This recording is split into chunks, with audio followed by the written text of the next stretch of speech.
Ce projet innovant porte le nom poétique de « L'école après la fin de la route ». Porté par le studio Ikai et Tausena Lab, il consiste à rénover une école confessionnelle des environs de Maït. Ici, dans le hall de la gare Souaran, pour Tana Design Week 2023, le concept a été matérialisé par un mur nu en briques, agencé de manière à avoir une texture en frise et une forme arrondie très organique. 2 jeunes designers sont parmi ceux qui sont à l'origine de cette construction. Nous sommes Studio Ikai, une jeune agence d'architecture. Moi je m'appelle Alice Veil et c'est Quentin Clémence. On est originaire de France et de Suisse et on a commencé notre agence pour faire un travail le plus interdisciplinaire possible. Donc je suis aussi en train de faire une thèse de doctorat en anthropologie et Quentin est en train de se spécialiser pour être architecte du patrimoine. Et on a plusieurs projets ici à Madagascar. Tout ici est pensé de manière à épouser les réalités de Madagascar. Ces briques rouges sont des briques ordinaires, utilisées couramment dans les travaux de construction. Et pourtant, rien de plus nouveau que la forme de ce mur. À l'intérieur, l'agencement de chaque brique est tout aussi particulier. Dehors, un banc avec des courbes serpentueuses souligne encore plus cette impression. Donc en fait, cet espace, il est là pour suggérer qu'avec des matériaux locaux, avec des briques, c'était possible de créer des dispositions spatiales qui étaient un peu surprenantes, des textures avec un appareillage de briques qui change un peu. Après, on a aussi fait un banc qui est dehors, qui est à l'extérieur, qu'on pourra voir tout à l'heure. Et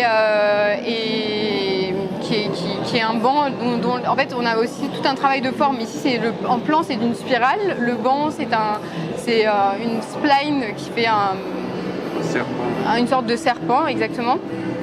Et pour suggérer un peu le cheminement à la fois de l'apprentissage, donc de l'école, et à la fois de notre travail en tant qu'architecte. Ces formes et ces matériaux n'ont pas été choisis au hasard.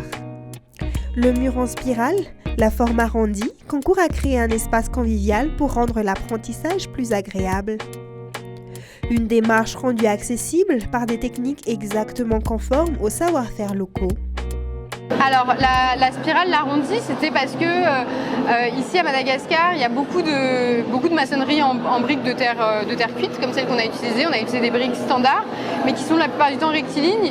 Et cette forme, c'était pour montrer qu'avec exactement les mêmes techniques, avec exactement les mêmes savoir-faire, c'était possible de suggérer d'autres types de spatialité et donc par exemple une forme organique comme celle-là qui était aussi peut-être plus agréable, dans laquelle on se sent un peu à l'abri. Cette réflexion sur l'école, si elle ne la réinvente pas, cherche à repenser cet espace déterminant dans la vie des enfants. Pourquoi faut-il qu'une école suive les standards d'aujourd'hui ? N'avons-nous pas l'obligation de les améliorer dans la forme et le fond ? Après, on ne veut pas non plus complètement réinventer l'école, mais en tout cas réfléchir vraiment, ne pas juste faire une école normée, avec juste des surfaces, mais se dire que pour faire une école, c'est quand même un moment, l'apprentissage et l'écolage quand on est en primaire, c'est une école primaire, qui est très important dans la vie d'un enfant, et les espaces sont très importants dans ce processus d'apprentissage. Donc c'était vraiment, façonner l'école, absolument. Ouais, réfléchir en tant qu'architecte à notre responsabilité dans le dessin d'une école et dans la construction d'une école, parce qu'il y a des enfants qui vont vraiment avoir un moment charnière de leur vie. Le projet a été façonné par des artisans locaux. Les matières sont faites de latérite, cette terre qui donne sa couleur rouge à la grande île, disponible partout. La technique aussi est simple. Tout cela rend le projet accessible. Travailler avec des maçons locaux, des briques locales, un savoir-faire avec de la terre crue là on peut gratter les joints, on remet de l'eau, on peut les réutiliser. C'est vraiment en fait la simplicité avec une petite complexité d'appareillage qui fait qu'il y a quelque chose un peu différent qui peut être créé pour cette exposition.